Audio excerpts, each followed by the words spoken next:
Okay, we are now getting near the end of the fourth week, and it's time for a fun review. So I'm just going to read through these, and I hope by now that you're going to feel comfortable with them. You're going to have sort of some sense of what I'm talking about. Models 1, 2, and 3. Okay, good. So I'm sure on, oh yes, the next slide I see. Okay, Model 1, structural conflict versus structural deficit versus relational conflict. And again, I sort of gave you the hint that my Model 4 is about relational deficit. I, ever one for symmetry. And that, again, is for another month. Then Model 1, 2, 3, internal conflictedness, relentless pursuits, and compulsive repetitions, respectively. Okay? And the neurotically conflicted self, the narcissistically vulnerable self, and the relationally reenacting self. Okay?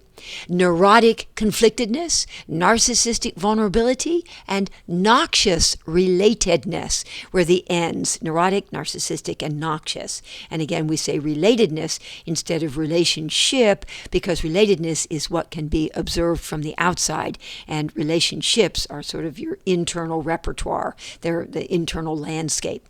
Okay?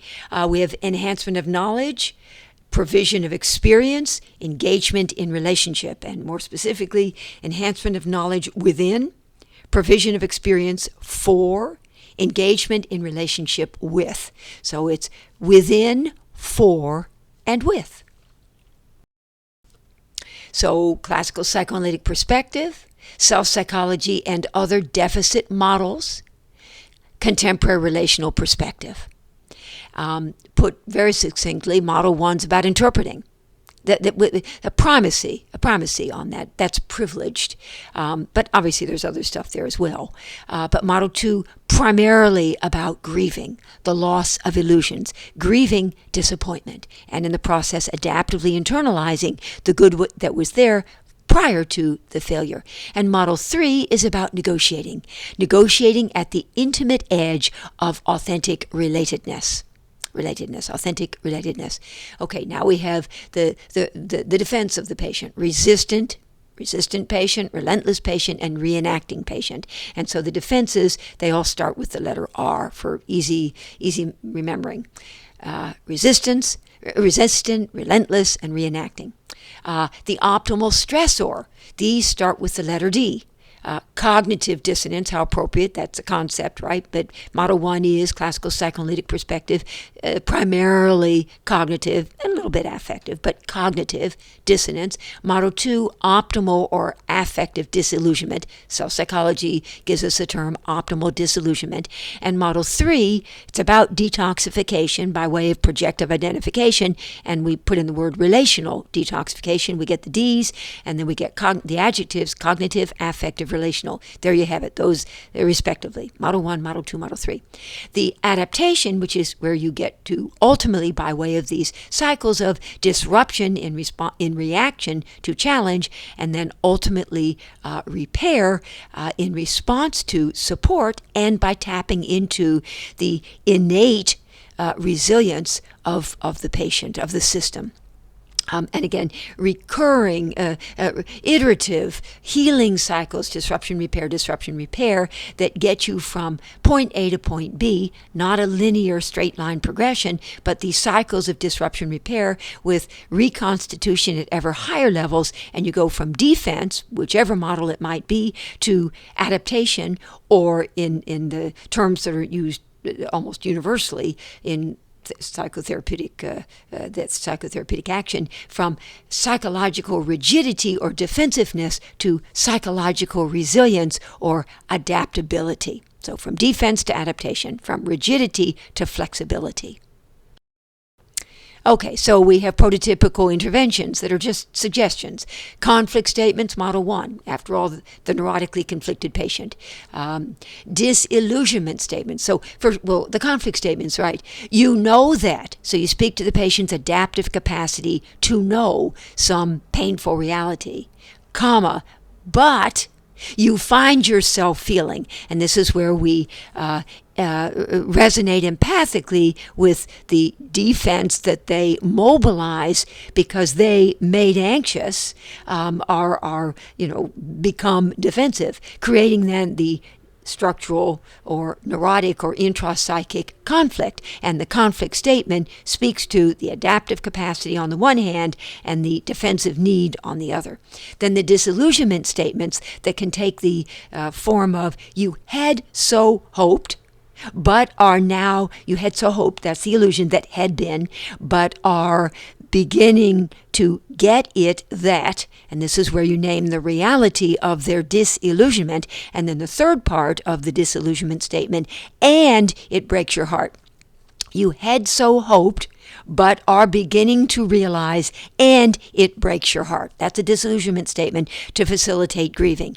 And then finally, the accountability statements, and there are numbers of different kinds of relational interventions that we can offer, including one of my favorite, the rule of three, as I call it, when the patient has done a provocative enactment, and we're thinking like, oh my God, what am I going to say or do in reaction/response?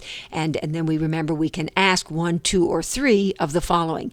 How are you hoping I will respond, which speaks a little more to the id? How are you afraid I might respond, which speaks to the superego? And how do you imagine that I will respond, which speaks to the ego? And so it was the example I'd given of, we're leaving, the session is near the end. As the patient leaves at the door, she says, oh, by the way, this will be my last session for now. And I, in a panic a little bit, but summoning up my memory of the rule of three, say, how do you think I'm going to respond to that? And she said, oh, I just guess you're probably going to say, we'll talk about it next time. So I said, yeah, we'll talk about it next time. So the patient did come back the next time, and we did talk about it. Anyway, so let's see. Model 1, 2, 3. Knowledge, experience, relationship. One person, 1.5 person, 2 person. Within, for, and with. Cognitive, affective, and relational. Okay, so the goal here, so ego, self, and self in relation is the language of these different models. And more specifically, model 1, classical psychoanalytic theory, you want a stronger and more empowered ego that will be better able to manage an id that has now become tamer and more manageable. Although again, I'd said that instead of the id impulse pressing yes and the ego made anxious, countering with a no, creating then the neurotic conflict, structural conflict, that's fine. That was Freud. But I've sort of broadened it a little bit to suggest simply that on the one hand, you have the anxiety-provoking energies, but ultimately growth promoting if indeed they can be tamed and harnessed. So on the one hand, the anxiety provoking but ultimately growth promoting forces pressing yes, being countered by an ego made anxious and